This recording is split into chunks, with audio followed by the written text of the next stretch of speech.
औलाद का मोह। दिलीप और सुधांशु नाम के दो भाई थे।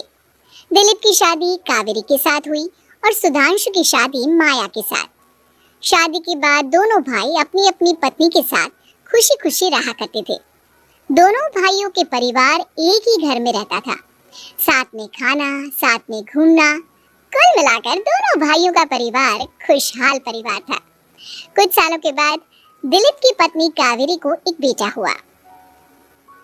भैया, आज मैं बहुत खुश हूँ, चाचा बन गया हूँ मैं। हाँ भाई साहब, इस बच्चे के घर में आने से तो रौनक आ गई है। मैं सबको बताऊंगी कि मैं तो चाची बन गई हूँ, चाची। तुम दोनों कितने अच्छे हो। हमारे बच्चे के आने से ऐसे खुश हो रहे हो जैसे ये बच्चा तुम्हारा ही हो। बस भैया, अब आपका बेटा इस दुनिया में आ गया ना, हम भी कोशिश करेंगे कि हमारा भी बच्चा जल्दी से इस दुनिया में आ जाए, और फिर आपका और हमारा बच्चा दोनों मिलकर दिन भर घर के आंगन में खेला करेंगे। कितना मजा आएगा ना। सच कहती हूँ माया, मैं भी उसी दिन का इंतजार कर रही हूँ जब तुम्हारी भी गोद भर जाएगी और मेरे बेटे को एक छोटा भाई या बहन मिल जाएगी। 1 साल बीत जाता है। दिलीप और कावेरी का बेटा अब 1 साल का हो चुका था, लेकिन सुधांशु और माया की कोई औलाद नहीं होती। माया, लगता है कि हमारी जिंदगी में बच्चे का सुख ही नहीं है। ऐसा क्यों कहते हैं? दिलीप भाई साहब का बेटा भी तो हमारा ही बेटा है ना। तुम्हारी बात बिल्कुल ठीक है माया, लेकिन फिर भी हमारा खुद का एक बच्चा होता तो कितना अच्छा होता। हाँ, कावेरी भाभी भी हमेशा कहती है उन्हें अपने बेटे के लिए एक छोटा भाई या बहन चाहिए, लेकिन देखिए ना, हमारी तो किस्मत ही कितनी खराब है। हमारे तो सारे ट्रीटमेंट भी फेल हो चुके हैं। डॉक्टर ने भी साफ साफ कह दिया है कि तुम कभी माँ नहीं बन सकती। वही तो सुधांशु, बहुत बुरी किस्मत है हमारी। लेकिन माया, हम अपनी किस्मत को इतना क्यों कोस रहे हैं? हम दिलीप भाई साहब के बेटे को अपने बेटे की तरह ही प्यार कर सकते हैं ना। हाँ जी, बिल्कुल सच कहा। मैं भी वैसा कर सकती हूँ, चाची हूँ। उसे छोटी माँ का प्यार नहीं दूंगी क्या? कुछ दिनों के बाद दिलीप का एक दोस्त दिलीप से मिलने के लिए आता है। अरे क्या बात है दिलीप, बधाई हो बधाई। और घर तो काफी बड़ा है तुम्हारा। वैसे तुमने अपने बेटे के बारे में क्या सोचा है? भैया, और क्या सोचेंगे, बस उसे पढ़ा लिखा कर अफसर बनाएंगे, उसकी पढ़ाई पर खर्च करेंगे। अरे भाभी, आपकी तो इतनी सारी प्रॉपर्टी है, आपको किस बात की चिंता? ले देकर एक बेटा ही तो है। अरे नहीं दोस्त, तुम गलत समझ रहे हो। इस घर में मैं और मेरा छोटा भाई दोनों रहते हैं। इस घर का आधा हिस्सा मेरे छोटे भाई का है। अच्छा, कितने बच्चे हैं तुम्हारे छोटे भाई के? भैया, उनके साथ ना कुछ प्रॉब्लम है। मेरी देवरानी कभी माँ नहीं बन सकती। अरे फिर किस बात की चिंता? अरे मैं तो कहता हूँ अपने बेटे के भविष्य के बारे में सोचिए ही मत। बस ये घर उसके नाम करवा दीजिए। देखिए, आपके भाई का भी कोई बच्चा नहीं है तो सब कुछ आपके बेटे को ही मिलना चाहिए। लेकिन ऐसा करना क्या सही होगा? अगर उनका बच्चा नहीं है तो क्या हुआ? ये घर आधा उनका है, उनकी जो मर्जी है वो करे। अरे कैसी बात करते हो? उनकी कोई औलाद नहीं है, वो क्या करेंगे प्रॉपर्टी अपने नाम रखकर? हाँ, वैसे भाई साहब, आपकी बात तो बिल्कुल सही है। अब जो कुछ भी है वो हमारे बेटे का ही तो है। आखिर वही तो इस घर के वंश को आगे बढ़ाएगा। मैं कल ही देवर जी से बात करती हूँ। अगले दिन सुधांशु और माया, इधर आओ। तुम दोनों से बहुत जरूरी बात करनी है मुझे। बताइए ना भाभी, क्या बात है? आपको कहीं जाना है तो आप अपने बेटे को मेरे पास छोड़कर जाइए, मैं ही पूरा दिन रख लूंगी उसे। अरे नहीं माया, वो तो मुझे पता है। मैं किसी और चीज के बारे में बात करना चाहती हूँ। बताइए ना भाभी, क्या बात है?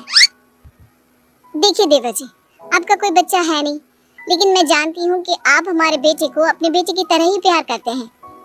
भाभी, बेटे की तरह नहीं, वो हमारा ही बेटा है। मेरे लिए तो वो मेरा ही बच्चा है। वही तो फिर क्यों ना ये सारी प्रॉपर्टी हम मेरे बेटे के नाम करवा दे, क्योंकि तुम्हारा हो या मेरा, हम सबका एक ही तो है बेटा।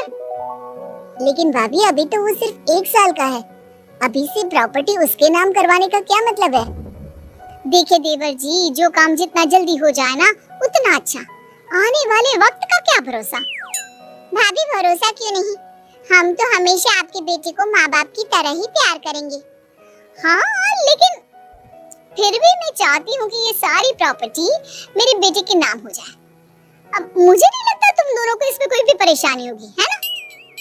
भाभी वैसे तो आप जो कह रही हैं वो बहुत जल्दबाजी है, लेकिन फिर भी अगर आपको ऐसा लगता है तो ठीक है, कल ही प्रॉपर्टी के पेपर बनवा लीजिए, मैं और माया उस पर साइन कर देंगे। इस तरह से अगले दिन प्रॉपर्टी के पेपर बनवाकर सारी प्रॉपर्टी दिलीप और कावेरी के बेटे के नाम पर करवा दी जाती है। कुछ दिनों के बाद सुधांशु, सुबह सुबह ये कौन लोग आ गए हैं तुम्हारे घर पर? भैया वो ऊपर वाला कमरा खाली पड़ा था ना, सोच रहा था किराएदार रख देता हूँ। लेकिन किराएदार रखने से पहले आपने हमसे पूछा भी नहीं। भाभी इसमें आपसे पूछने वाली क्या बात थी, हमें एक ही कमरे की जरूरत थी, इसलिए सोचा दूसरा कमरा किराए पर दे देते हैं, कुछ इनकम हो जाएगी। अरे माया, ये सारी प्रॉपर्टी अब मेरे बेटे के नाम पर है और यहाँ पर जो कुछ भी होगा उसके लिए तुम्हें मेरी या दिलीप की परमिशन तो लेनी पड़ेगी ना। हाँ सुधांशु, तुम्हारी भाभी ठीक ही तो कह रही है। अब देखो, तुमने खुद अपने हाथों से ये प्रॉपर्टी हमारे बेटे के नाम की है, वह भी बहुत छोटा है, तो इस घर से रिलेटेड सारे फैसले तुम्हें हमसे पूछ कर लेने चाहिए। भाभी हमें तो लगा था कि आप हम लोगों से बहुत प्यार करती हैं, लेकिन आप तो हमारे साथ भेदभाव करने लगी। अरे इसमें भेदभाव करने वाली क्या बात है? और मैंने कौन सा तुमसे कुछ गलत मांग लिया? अरे ले देकर मेरा बेटा इकलौता इस पूरे वंश का वारिस है, सब कुछ उसके नाम है। तुम्हें इस बात से जलन क्यों हो रही है? भाभी माया को जलन नहीं हो रही, वो तो बस ऐसे ही कह रही थी। सब जानती हूँ मैं, इसकी खुद की तो कोई औलाद पैदा नहीं हुई, बस इसीलिए जब देखो तब मेरे बेटे पर बुरी नजर डालती रहती है। देखो माया, कावेरी तुमसे बड़ी है, वो जैसा कहती है वैसा करो। और वैसे भी इस घर पर अब तुम लोगों का कोई अधिकार नहीं है, वो तो हम लोगों की भलाई समझो जो तुम्हें अभी तक यहाँ रहने दिया है। भैया आप इतने कैसे बदल गए? इस प्रॉपर्टी ने आपके दिल से हमारे लिए प्यार पूरी तरह खत्म कर दिया है क्या? इसी तरह वक्त बीतता जाता है और देखते देखते दिलीप और कावेरी का बेटा प्रणव 25 साल का हो जाता है और उसकी नौकरी लग जाती है। पापा आज मेरा अपॉइंटमेंट लेटर आ गया है, मैंने सिंगापुर में जॉब ज्वाइन कर ली है। लेकिन प्रणव, विदेश में नौकरी करने जाने से पहले तुम्हें कम से कम अपने मम्मी पापा से एक बार पूछना चाहिए था ना। इसमें पूछने वाली क्या बात है माँ, मैं सिंगापुर जाकर जॉब करना चाहता हूँ तो करना चाहता हूँ। देखो प्रणव, हमने तुम्हारे लिए इतनी सारी प्रॉपर्टी यहाँ पर रखी हुई है, उन सब का क्या होगा? यहाँ रहो, बिजनेस करो। सॉरी पापा, मैं यहाँ रहकर कोई बिजनेस नहीं करने वाला, और ये जितनी भी प्रॉपर्टी आपने मेरे लिए संभाल कर रखी है ना, ऐसे ही किसी को दान में दे दीजिए, क्योंकि मैं सिंगापुर से वापस इंडिया आकर कभी नहीं रहने वाला। दिमाग खराब हो गया है तेरा, जानता नहीं तेरी वजह से हमने तेरे चाचा चाची से लड़ाई करके पूरा घर तेरे नाम करवा दिया था। हाँ तो ऐसा करने से पहले आपको सोचना चाहिए था ना। और मम्मा, मैं तो वैसे भी उस वक्त 1 साल का था, मेरा इस मैटर से कोई लेना देना नहीं है। कैसी बात कर रहा है ये लड़का? अरे तेरी वजह से अपने छोटे भाई से दुश्मनी लेकर बैठा हूँ मैंने तो उसे घर से भी निकाल दिया। जानता नहीं तू, बाजू वाले घर में एक छोटा सा कमरा किराए पर लेकर रहते हैं तेरे चाचा चाची, और ये सब मैंने तेरे लिए किया।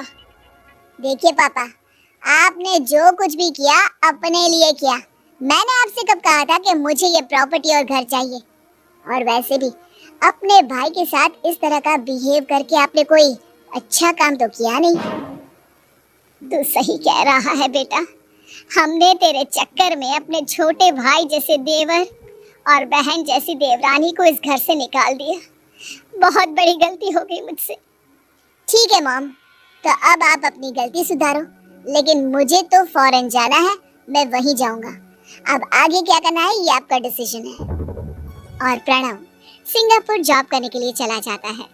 कुछ दिनों के बाद जब दिलीप और कावेरी को अपनी गलती का एहसास होता है तो वो सुधांशु के घर पहुंचती है। सुधांशु, माया, हमें माफ कर दो, हमसे बहुत बड़ी गलती हो गई। क्या हुआ भाभी? आज इतने सालों के बाद अब हम गरीब लोगों के घर क्या करने आई हैं? भाभी, हमने तो खुशी खुशी अपने भतीजे को सब कुछ दे दिया, अब हमारे पास कुछ भी नहीं बचा है। भाई मुझसे बहुत बड़ी गलती हो गई, जो तेरे जैसे भाई को मैंने प्रॉपर्टी के चक्कर में घर से निकाला, और जिसके लिए मैंने ये सब कुछ किया वो खुद ही विदेश चला गया। भैया भाभी, जिस बेटे के लिए आपने हम लोगों को इतनी तकलीफ दी, आपस के प्यार को बिगाड़ा, जब वही आपसे दूर चला गया तो आपको इस बात का एहसास हुआ। लेकिन माफ कीजिए, अब हम आपके साथ रहने के लिए उस घर में नहीं आ सकते। नहीं नहीं माया, ऐसा मत कहो, मुझसे बहुत बड़ी गलती हो गई। प्लीज वापस चलो, मैं वो घर फिर से तुम्हारे नाम कर देती हूँ। भाभी, मैं उस घर का क्या करूँगी? किसके लिए? मेरा कोई बच्चा नहीं, मैं तो बस जिंदगी भर आप लोगों के साथ प्यार से रहना चाहती थी, प्रणव को अपने बेटे की तरह प्यार करना चाहती थी, लेकिन आपने मुझसे वो अधिकार छीन लिया। भाभी और भैया, एक सवाल पूछना चाहता हूँ आप लोगों से। जो बच्चा कुछ ही दिन पहले दुनिया में आया हो, जिस बच्चे के भविष्य का आपको पता ही ना हो, उसके लिए अपने पुराने रिश्तों को तोड़ देना, अपने सगे रिश्तेदारों से दुश्मनी मोल लेना, उनके साथ झगड़ा करना, उनकी बेइज्जती करना, क्या ये सही है? कम से कम हमें सही वक्त का इंतजार तो करना चाहिए ना। सिर्फ प्रॉपर्टी के लिए अपने सगे भाई को घर से निकाल दिया, वो भी अपने 1 साल के बेटे के लिए। क्या ये वाकई में सही था? जवाब दीजिए मेरी बात का।